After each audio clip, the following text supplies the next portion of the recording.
हाँ देखिए, class 10th mathematics chapter 12 और 12.3 एक्सरसाइज का क्वेश्चन नंबर 16 यानी लास्ट क्वेश्चन है इस एक्सरसाइज का। ठीक है, तो देखते हैं इसको। यहाँ लिखा है calculate the area of the design region in figure common between the two quadrants. दो क्वाड्रेंट्स के बीच में ये कॉमन डिजाइन है, कैसे वो अभी समझते हैं। आगे क्या लिखा है, of circle of radius 8 centimetre each, तो 8 सेंटीमीटर रेडियस है। अब पहले इसको समझ लेते हैं फिगर है कैसा, इसको समझना जरूरी है बहुत। देखो यहाँ पे क्या हो रहा है, मैं यहाँ पे एक पहले ये बनाता हूँ, स्क्वायर बनाता हूँ। ठीक है, यहाँ पे मैंने एक स्क्वायर बनाया और यहाँ चाहो तो इसका नाम भी रख सकते हैं हम, ABCD। मैंने इसका नाम रख दिया। ठीक है, ABCD। अब इस स्क्वायर में देखो, अगर मैं यहाँ से देखूँ, यहाँ से तो मैं ये अगर ऐसे करके बनाऊँगा ऐसे, तो ये एक क्वाड्रेंट हो गया। कैसे हो गया क्वाड्रेंट, इसको मैं अगर और ऐसे ले जाऊं तो ये एक सर्कल का रूप ले लेगा, एक सर्कल बन जाएगा, यानी कि इस सर्कल का ये क्वाड्रेंट हो गया। अब ये अगर इसको सेंटर मान लूं तो यहाँ से ये भी देखो, अगर इसको यहाँ बनाऊंगा तो ये भी एक सर्कल बन जाएगा। इसको ऐसे घुमा देंगे तो सर्कल बन जाएगा। बिल्कुल समझ में आ रहा होगा यहाँ तक। तो अब ये दोनों क्या है, सर्कल के सेंटर हो गए। अगर मैंने इसको ABCD माना था, ठीक है, ये 90 डिग्री है। 90 डिग्री क्यों है, वो तो वैसे भी गिवन है और स्क्वायर में 90 डिग्री होता है। ठीक है, अब यहाँ पे ये जो डिजाइन है, ये डिजाइन दो बार आ रही है। ये डिजाइन देखो इस वाले में भी आ रही है, ऐसे देख रहे हैं, इसमें भी आ रही है। तो इसको सॉल्व करने का एक आसान तरीका तो मैं बताता हूँ कैसे सॉल्व करेंगे। हम क्या करेंगे, यहाँ पे मैं एक लाइन खींच देता हूँ, यहाँ पे मैं एक लाइन खींच देता हूँ, तो ये क्या बन जाएगा। अब देखो, अब यहाँ पे देखो, यहाँ पे अगर मैंने एक लाइन यहाँ खींच दी तो क्या हो जाएगा। इसको ब्लैक पेन से बताता हूँ जिससे क्लियर समझ में आए।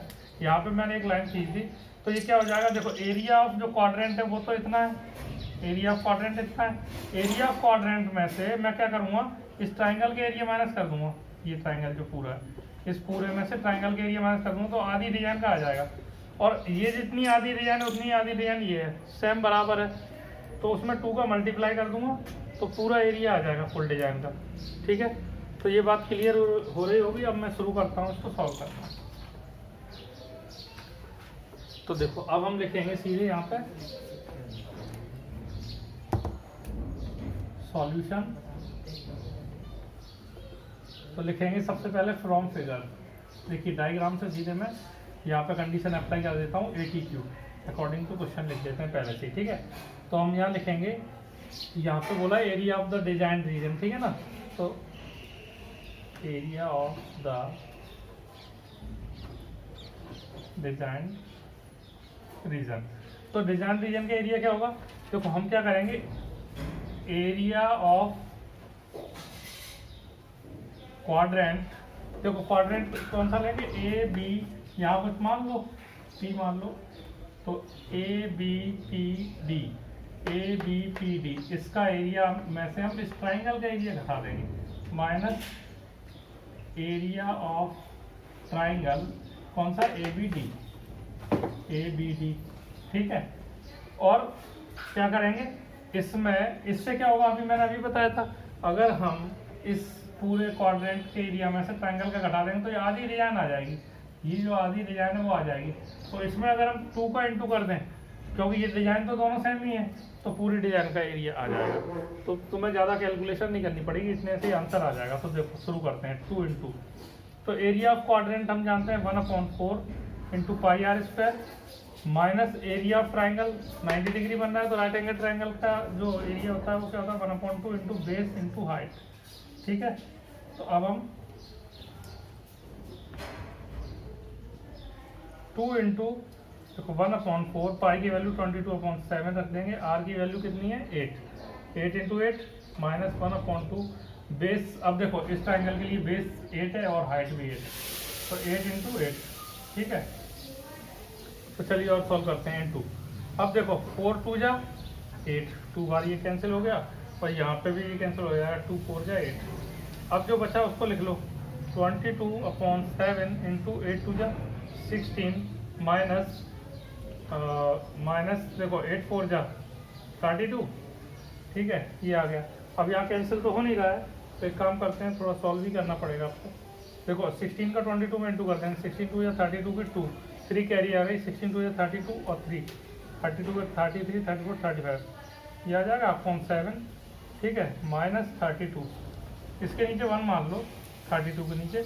अब कैसे मल्टीप्लाई करेंगे, 1 का इसमें इंटू कर देंगे, देखो 1 का इंटू इसमें और 7 का 32 में और इसका इसमें। तो इसको मैं एक काम करता हूँ, यहाँ सॉल्व कर लेता हूँ, ठीक है, यहाँ से यहाँ सॉल्व कर लेते हैं हम। तो देखो 2 इक्वल टू 2 इंटू, तो मैं बता रहा था इसका इंटू इसमें करेंगे, 1 का इंटू करेंगे तो वही आ जाएगा 352, फिर माइनस है, ठीक है, और 7 का इंटू इसमें करेंगे तो 7 2 14 की 4, 1 कैरी आई, 7 3 21 और 1 22, ठीक है। तो ये आ जाएगा अपॉन 7 का इंटू 1 में 7 बन जाए 7, ठीक है। तो 2 इंटू, अब इसमें से इसको माइनस करेंगे तो 12 में से 4 माइनस करेंगे तो 8, यहाँ रह जाएगा 4, 4 में से 2 माइनस करेंगे तो 2, और 3 में से 2 माइनस करेंगे तो 1, 128 अपॉन 7। 7 से ये कैंसिल हो रहा है कि नहीं देख लेते हैं, 7 बन जाए 7, कितने बचेंगे 5, 58 कैंसिल तो नहीं हो रहा, एक काम करते हैं इंटू कर देते हैं, ठीक है। तो 2 8 या 16 की 6, 1 कैरी आई, 2 2 या 4 और 1 5 और 2 1 या 2 अपॉन 7। अब देखो इसमें ये देख लेंगे कि आंसर शीट में कितना आंसर दिया है, ये पहले देखना जरूरी है, ठीक है। हाँ, आंसर शीट में भी बिल्कुल ऐसे ही दिया है आंसर, तो सॉल्व पूरा नहीं करना, आपको डिवाइड नहीं देना, ठीक है। तो यही आंसर आ जाएगा। तो ये बहुत आसान तरीका है, समझ में आ गया होगा उम्मीद करता हूँ, ठीक है। चलिए ठीक है, फिर ये चैप्टर जो है इसका लास्ट क्वेश्चन भी हो गया।